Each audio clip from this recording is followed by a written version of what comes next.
तुमने कहा था कि वो एक फ्रॉड स्ट्राइकर है। तुमने ये भी कहा था कि वो सिर्फ टैप इंस कर सकता है। तो अब इसागी योइची ने ब्लू रॉक का सबसे हार्ड गोल किया है और वो भी खुद को हैंडीकैप करके। तो अब तुम कहाँ हो? क्योंकि मेरे गोट ने साबित कर दिया है कि वो ब्लू लॉक का बेस्ट प्लेयर है और नोएल नोआ को सरपास करने वाला है। सिर्फ ये नहीं कि इसका पूरा प्लान वर्क किया, लेकिन वो बिल्कुल अनहिंज्ड है और इस बेचारी नाइजीरिया टीम का इस्तेमाल करके और आगे बढ़ा। बिल्कुल सही, ब्लू लॉक और नाइजीरिया का मैच इसागी ने पूरी तरह से कंट्रोल किया। तो जब कुछ लोग कह रहे थे ओ इसागी तो बस एक मिडफील्डर है, वो सिर्फ एक टैपिंग मर्चेंट है, वो अकेला कुछ नहीं कर सकता और ये तो बस प्लॉट है, अगर तुम कह रहे हो कि कोई भी ये कर सकता है तो तुम डिल्यूजनल हो भाई। पिछले कुछ चैप्टर्स में मेरे डोटा का ईगो हिल गया। उसने नाइजीरिया को इवॉल्व होने पर मजबूर किया, उसने अपनी टीम को अपनी इन्फ्लुएंस से बेहतर बनाया और सबको ग्लेज कर दिया। लेकिन इसागी ने कहा नहीं, मेरे लिए ये काफी नहीं है। और चैप्टर 325 में उसने हर एक सोच से आगे बढ़ गया। लेकिन इस गोल का इतना इंसेन क्यों है, ये समझने के लिए हमें चैप्टर के शुरुआत तक वापस जाना होगा। तो अपने पिछले अनहिंज्ड शब्दों के बाद और ईगो को हिलाते हुए चैप्टर 300 चाबी में इसागी आगे बढ़ रहा है हेनरी के साथ शॉक में। इसका और एक और गोल चाह रहा है। कूसो का भी वही रिएक्शन है। समझ नहीं आता क्यों वो एक और गोल चाह रहा है। मतलब तो उनकी जीत हो चुकी है, पर हमें पता है कि हमारा लड़का, उसका ईगो कभी खत्म नहीं होता। तो अटैक शुरू करने के लिए इसागी रेन का ईगो एक्टिवेट करता है, उसको पास देकर और उसकी केमिकल रिएक्शन में इस्तेमाल करता है।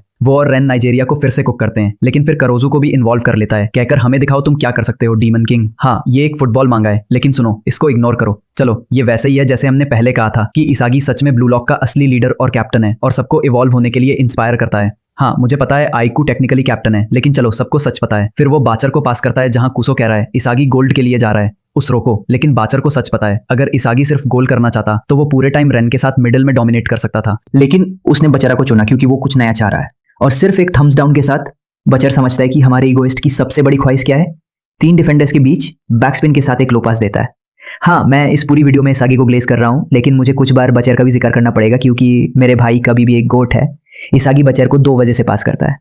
पहली, ये बचर को इवॉल्व और स्ट्रांग बनाने में मदद करेगा, इस टफ सिचुएशन से निकालने का तरीका ढूंढकर जो उसने ये पास करके किया।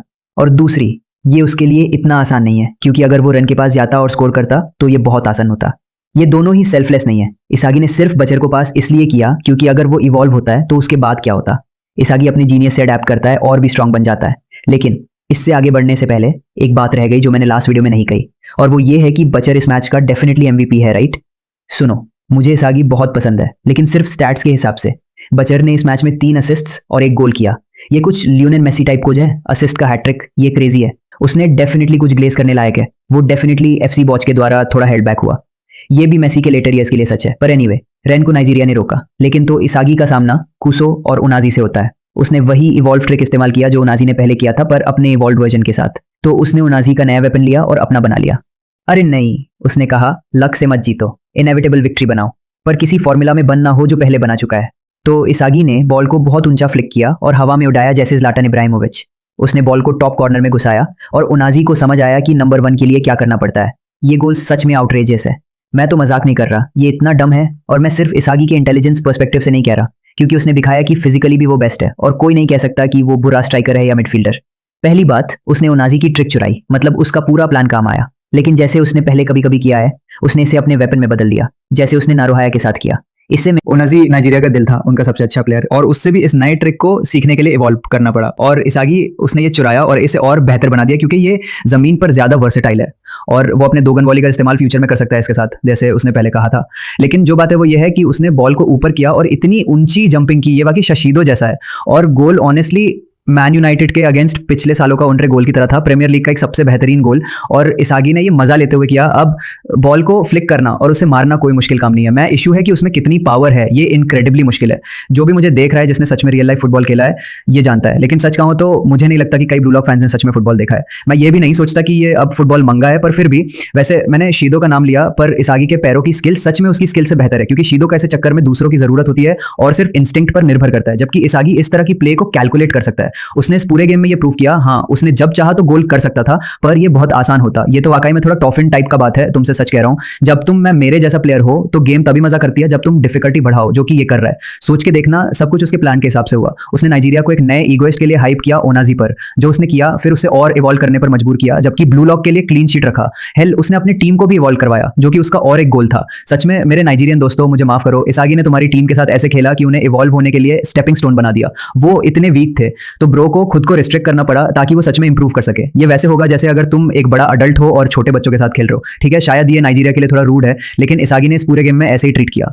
और वैसे अब इसागी ब्लू लॉक का बेस्ट प्लेयर है, अगर पहले क्लियर नहीं था। वो नंबर 1 के लिए टाइट था और लोग इससे भूल जाते हैं। मेरा गोट अलग है, मैं तो ग्लेज बंद नहीं करूंगा। रेनिक बोजर है, ठीक है, वो स्टंप लग रहे थे जब नाइजीरिया उन्हें रोकने आया, पर मेरे किंग ने अपने आप को इवॉल्व किया। इसागी को उनाजी और कुसो ने रोक दिया। बाय द वे, उनके बेस्ट प्लेयर्स, इन दो एनपीसीज नहीं, उसने उन्हें पूरे आर्म स्ट्रेंथ से रोक दिया। निको उस लड़के के सामने कुछ नहीं है। सोचो, वीक्स तक ट्रेन किया ताकि स्ट्रांग हो सके, और इसागी उसके साथ ही ये सब कुछ कर रहा है। ये फेयर कैसे है? लेकिन सच में इसागी के पास कोई वीकनेसेस नहीं है। उसके ड्रिबलिंग के लिए लोग उसकी मजाक उड़ाते थे जब तक उसने युकामीर को कुक नहीं किया और ये प्रूव नहीं किया कि वो जब चाहे एंकल्स तोड़ सकता है। और उसकी शूटिंग को भी नियो ईगोइस्ट लीग तक क्वेश्चन किया गया जब उसने 2 गन वॉली डेवलप किया, और अब उसने बॉक्स के बाहर से एक स्क्रीमर भी मारा है। तो टैपिंग एलिगेशंस जो शुरू में रिडिकुलस थी, अब क्वेश्चन नहीं की जा सकती। और अगर तुम ये कह रहे हो तो मुझे लगता है कि तुमने कभी फुटबॉल टच नहीं किया है या देखा भी नहीं। बिल्कुल सही, मैं तुम सबका बूस्ट कर रहा हूँ, लेकिन कोई बात नहीं, उसकी डिफेंस भी परफेक्ट है। उनकी क्रैक्ड स्पेशल अवेयरनेस और मेटाविजन की वजह से। ये वो पार्ट है जहां मैं थोड़ा कंसीड करता हूँ। स्ट्राइकर्स का इतना पीछे ट्रैक करना थोड़ा वियर्ड है। मैं सोचता हूँ कभी कभी ऐसा होता है, पर इसागी लो की ब्लू लॉक की डिफेंस को भी कैरी कर रहा है, पर किसी को परवाह नहीं। ठीक है, वो कुछ भी कर सकते हैं, ये मंगा है, पर जो चीजें उसके लिए बनती हैं वो हैं उसकी पासिंग अब एलीट है,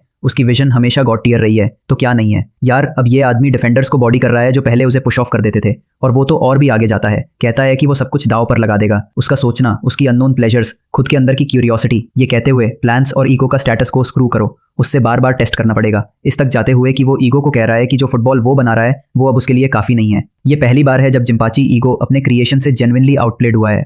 उसकी पूरी फिलॉसफी अल्टीमेट ईगोइस्ट बनाना थी, लेकिन इसागी ने प्रूव कर दिया कि उससे अब ईगो की फिलॉसफी की जरूरत नहीं है। उसने अपनी खुद की फिलॉसफी बना ली और सिस्टम से बेहद आगे निकल गया। ये भी इंसेन है और पूरा सपोर्ट करता है उस बात का जो मैंने लास्ट चैप्टर में बोला था कि इसागी ईगो को सरपास कर रहा है और ब्लू लॉक का नया लीडर बन रहा है। ईगो को पता नहीं था कि इसागी इतना आगे निकल जाएगा। वो सैटिस्फाइड था, जो प्रॉब्लम थी, याद रखना, उसने ही कहा था कि सैटिस्फाइड होना ग्रोथ को मार देता है। तो उसने अपने ही बिलीव्स के खिलाफ गलती से काम किया जब इसागी ने आगे बढ़कर देखा। जैसे ये सेटअप देखो फिर से, रेन डिफेंडर्स को ड्रॉ करता है, बच्चू का बॉल स्पिन करती है तो वो अनप्रेडिक्टेबल होती है, और कुसो का क्लोजिंग एंगल इसागी को इम्प्रोवाइज करने पर मजबूर करता है।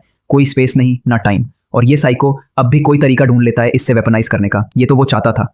क्या तुम्हें पता है ये कितना इंसेन है? सीरियसली, मुझे ये गोकू की याद दिलाता है। क्या तुम खेल रहे हो? हमेशा एक चैलेंज और स्ट्रॉन्गर ओपोनेंट की जरूरत है। और हाँ, मैंने एक फुटबॉल प्लेयर का कंपैरिजन गोकू से किया है, तो आओ मेरी तरफ आओ।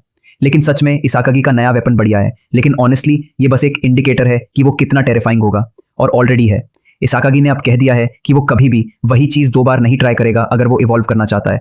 वो नए वेपन्स बनाता रहेगा, चाहे इससे उसकी जान खतरे में हो। ये थोड़ा ड्रामेटिक लग सकता है, लेकिन ये वो चीज है जो इसागी हमेशा बढ़कर करता है जब वो मुश्किल का सामना करता है। जैसे मैंने पहले कहा, उसने नारोहाया की टेक्निक चोरी की। उसका 2 गन वॉली नारी से इंस्पायर्ड था, और ये दोनों इसागी के खुद के वर्जन्स हैं, और रियो जैसे कॉपीकैट नहीं है। मेरा यार इन्हें लेता है और अपने हिसाब से बेटर बना लेता है कुछ केसेस में। और मैं ये इसलिए कह रहा हूँ क्योंकि मुझे कुछ क्रेजी रायो ग्लेज ने कहा कि वो इसागी के करीब है। भाई, किस यूनिवर्स में रियो ये भदच कर रहा है? ये तो संभव नहीं है। लगता है सब भूल गए हैं कि इसागी क्या है और वो नंबर 1 क्यों है। सब कह रहे हैं कि क्यों नहीं उसने और ज्यादा गोल्स किए। ये बिल्कुल ब्रेन डेड है, क्योंकि ये प्रूफ है कि वो कर सकता था अगर वो चाहता है, लेकिन ये उससे और बेहतर नहीं बनाता, और ये शैलो ईगो होता। जो वक्त हम एक्चुअली इसागी को सिग्निफिकेंट गोल स्कोर करते देखेंगे वो तब होगा जब वो बेटर टीम का सामना करेगा। जो कॉन्ट्रडिक्शन जैसा लगता है, लेकिन ये बिग गेम प्लेयर की डेफिनेशन के लिए समझ में आता है, क्योंकि जब वो बम्प्स से खेलता है तो उसके लिए वो इतना आसान होता है कि वो ट्राई भी नहीं करना पड़ता और किसी तरीके से इवॉल्व होने के नए रास्ते ढूंढने पड़ते हैं। लेकिन ये लाइन सिर्फ उसकी ईगो से बात करने की नहीं थी, वो ब्लू लॉक के हर स्ट्राइकर से बात कर रहा था। रेन नफरत से इवॉल्व होता है, शीदो केओस से इवॉल्व होता है, और दूसरे टैलेंटेड लर्नर्स जैसे काइजर भी कुछ सैड स्टोरी से इवॉल्व होते हैं। ठीक है, मत आना मेरे पे, मुझे काइजर से प्यार है, मैं वैसे ही कह रहा हूँ, मुझे पता है। लेकिन इसागी वो क्यूरियोसिटी से इवॉल्व होता है, कभी सेटिस्फाइड नहीं होता। इसलिए वो ब्लू लॉक का असली एम्बॉडीमेंट है। उसने फुटबॉल से ऑब्सेशन तब शुरू किया जब पहली बार उसने देखा। इसमें कोई रीजन नहीं था, उसका पूरा बीइंग बस मेस्मराइज था। तो वो सारे मीम्स जो कह रहे हैं उसका एक लविंग फैमिली है, वैसे ये तो इस बात का पॉइंट है, उससे कोई बाहर का इन्फ्लुएंस नहीं चाहिए इस तरह के अनहिंज्ड होने के लिए। ये बस उसका नेचर है, तो वो हमेशा सीखने की कोशिश करता है, और ईगो उसको प्रो फुटबॉल स्टडी करने भेजने में हासिल कर रहा था, क्योंकि इससे उसने पूरी तरह से अवेकन कर दिया। लेकिन उसका प्ले स्टाइल और ईगो बिल्कुल समझ में आता है। ये सब कुछ रियल लाइफ के बेस्ट प्लेयर्स के साथ कंपेयर करने पर भी है। उन्हें भी अपने प्ले स्टाइल्स को चेंज और इवॉल्व करना पड़ा है टॉप पर रहने के लिए। क्रिस्टियानो रोनाल्डो एक ट्रिक्स्टर विंगर से फुल ऑन स्ट्राइकर बन गया है, परफेक्ट पोजीशनिंग के साथ, और एक्चुअली बेस्ट पोचर्स में से एक है जो अब भी जरूरत पड़ने पर स्क्रीमर स्कोर कर सकता है।